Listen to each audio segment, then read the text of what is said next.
Hi everyone, let's see how we can create this presentation in PowerPoint. Sometimes the easiest way for creating something is the best way. Let's start. At first, we need to insert a new slide. In our new slide, we format the background to the color we want.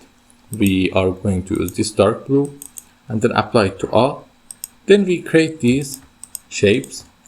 How create them? Go here, use this, and you're done.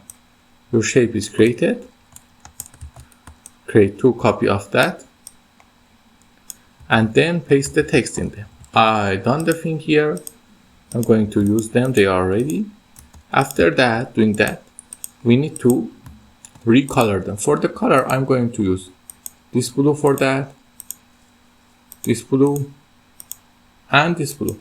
But the important thing is that you see it's blue. Okay.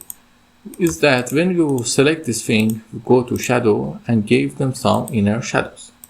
Okay, and then copy that, press Ctrl A, align them center, align them middle, just simply set the transition to morph, and your slide is ready under a minute.